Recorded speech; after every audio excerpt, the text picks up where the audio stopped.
안녕하세요. 저는 지금 남편의 친어머니 추모식을 마치고 돌아와서 여러 가지 생각들이 왔다 갔다 하면서 10년 조금 하고도 오래되어서 몇 자 적어봅니다. 남편 친어머니가 돌아가신 지 벌써 17년, 18년 되었네요. 남편에게는 두 분의 어머님이 계십니다. 평생 친모인 줄 알고 자랐던 지금의 시어머니가 아닌 생모는 18년 전에 돌아가신 분이세요. 남편의 집안은 종갓집으로 지금도 남편이 고향에 가면 모르는 사람이 없을 정도이고 그 지역에서 가장 큰 부자였다고 합니다.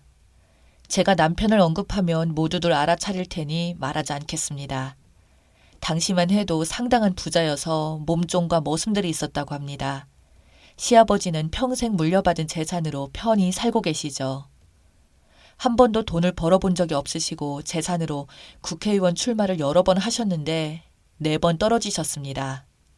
어머님이신 시할머니께서 딸을 셋을 낳고 기다리고 기다리던 아들을 낳아 사랑을 받으셨대요.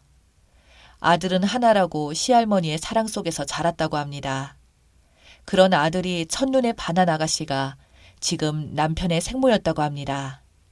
시할머니는 시아버지가 하나밖에 없는 집안 아들이라 오냐오냐 하셔서인지 어지간해서 남편의 생모와 결혼하고 싶다는 고집을 꺾지 못하셨다고 합니다. 들은 말씀에 의하면 남편의 생모는 옛날 분들과 다르게 피부도 하얗고 키도 크고 정말 미인이었다고 해요. 남편의 생모는 부잣집에 시집을 간다고 주변에서 엄청 부러워했다고 합니다. 평범한 집안의 처녀가 부잣집에 하나밖에 없는 아들이 죽도록 원해 마지못해 시킨 혼인이니 매우 불만스러웠다고 합니다. 시할머니는 귀한 아들이 마음에 차지도 않는 여자한테 빠져 있다는 것을 못 견디게 힘들어했다고 해요. 질투가 보통이 아니었다네요. 시할머니는 시할아버지한테 평생 단 한 번도 사랑을 받아본 적이 없었고 단지 아들 하나 낳은 것만으로도 본인의 자리를 지키고 있는 거라고 생각하고 있었다네요.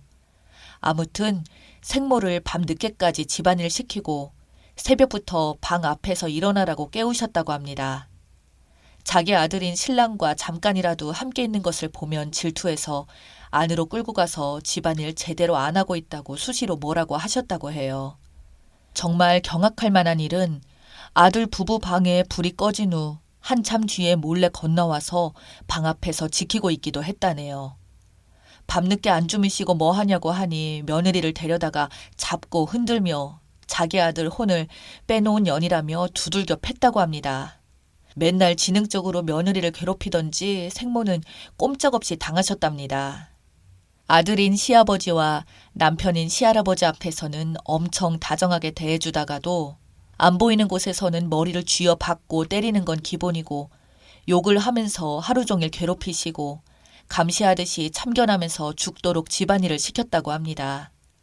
그 집안의 몸종보다도 못한 시집살이를 혹독하게 시켰다고 해요. 몸종보다 못한 일을 시켰고 매번 하는 말이 힘들면 도망 안 가고 버티겠니 하면서 힘들면 도망쳐라고 했다네요. 그리고 임신하면 가만 안 두겠다는 말을 달고 살았답니다. 정말 너무 고통스러워서 도망가고 싶었답니다. 그때마다 시아버지가 생모의 방패막이가 되어주며 시할머니한테 대들고 싸우는 일도 생겼는데 그럴수록 그 정도가 심해졌다고 해요. 그러다가 생모가 임신을 하게 되자 모든 이유를 다 들어 강제로 각방을 쓰게 했고 일부러 시아버지가 술집에 드나들도록 유도했다네요.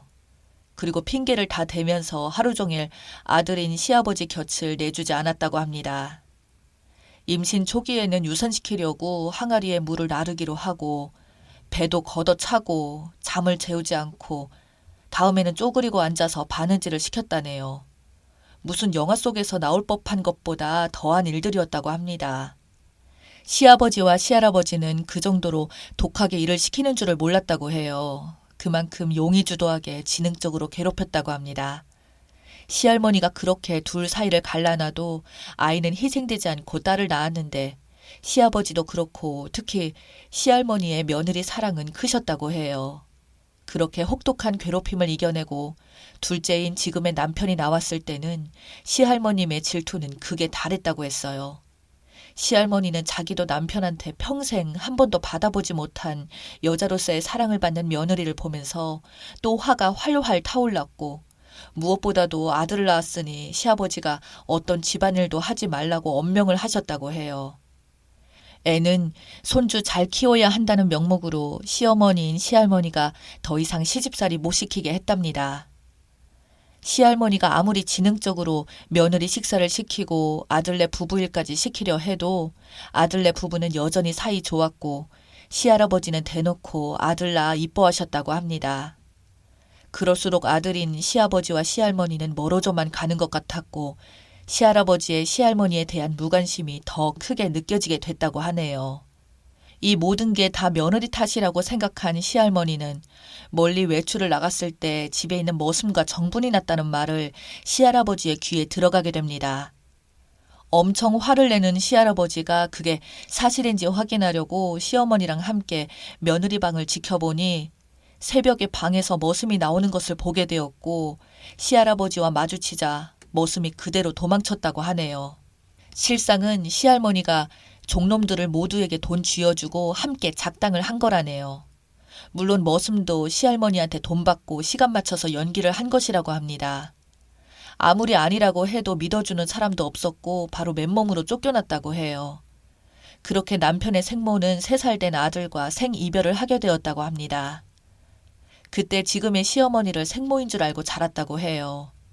남편인 시어머니한테는 시할머니는 그 여자는 바람이 나서 집에 있는 돈을 훔쳐서 도망갔다고 했다네요.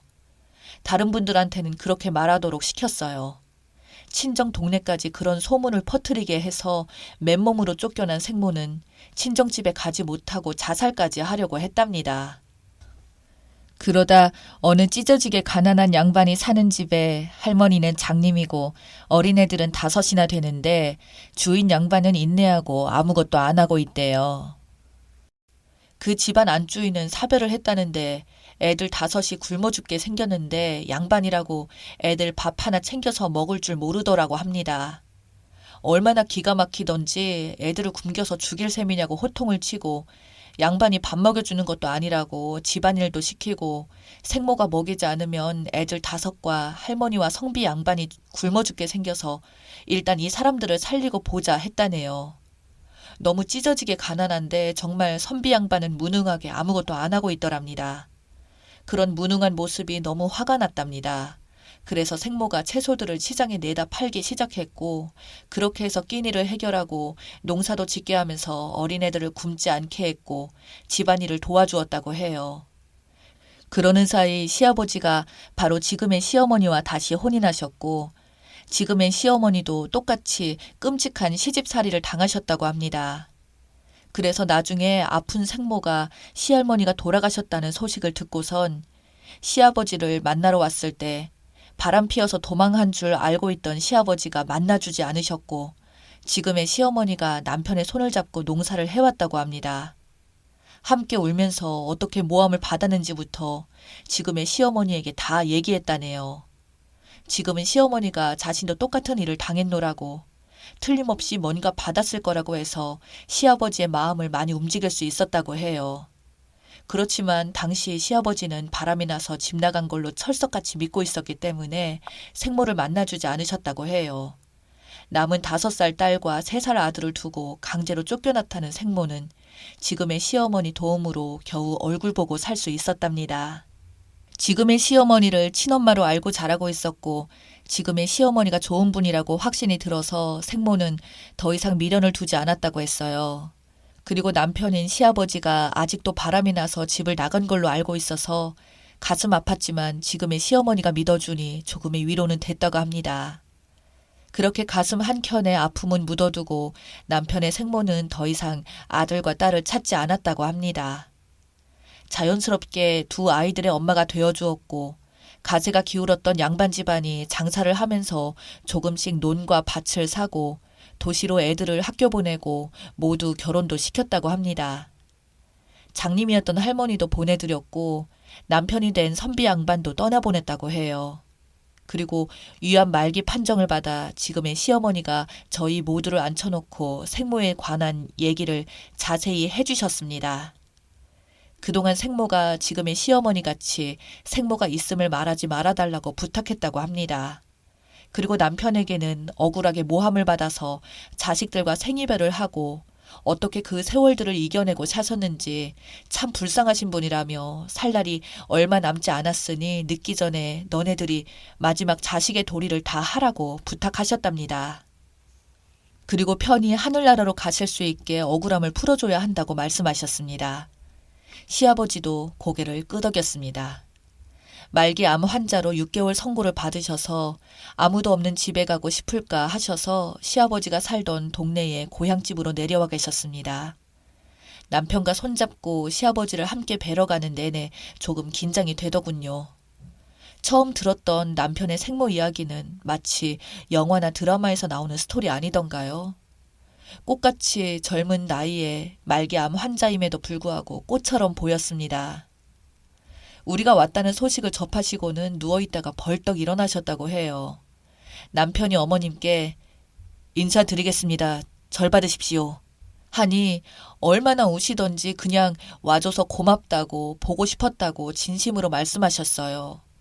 그리고 시아버지께서 잘못했다고 용서해달라고 엎드려 우셨습니다. 남편 생모는 계속 시아버지한테 지나간 일이었지만 죽기 전에 꼭 내 입으로 말하고 싶다시면서 나는 절대 바람 피어서 집 나간 거 아니라고 거듭 강조하셨습니다. 그리고 시아버지는 고개를 끄덕이시며 아닌 거 안다고 몇 번 강조해서 말씀하셨어요. 말기 암 환자라고 말씀하셨고 지금 아니면 하고 싶은 말을 못할 수도 있다고 생각하셨는지 웃으면서 가다듬고 그동안 하고 싶었던 속의 말을 다 하셨습니다. 그동안 억울해서 가슴에 맺혔던 한이 얼마나 쓰렸으면 저러실까. 저도 눈물이 하염없이 흐르고 모두들 함께 울었습니다. 저와 시누이 그리고 시아버지는 그 고향집에 남아서 남편 생모의 병 간호를 돌아가실 때까지 했고 남편은 직장을 다녀서 주말에만 내려왔습니다. 생모는 너무 행복하고 하고 싶은 말도 다 했으니 죽어도 여한이 없다 하시며 늘 고맙다고 하셨어요. 그런 후 2달 있다가 모두가 지켜보는 가운데 하늘나라로 가셨습니다. 남편 생모의 장남에게 양해를 얻어서 함께 장례에 자리했고 시아버지는 시어머니를 모셨습니다. 그리고 제사는 저희가 직접 지내드리기로 했어요.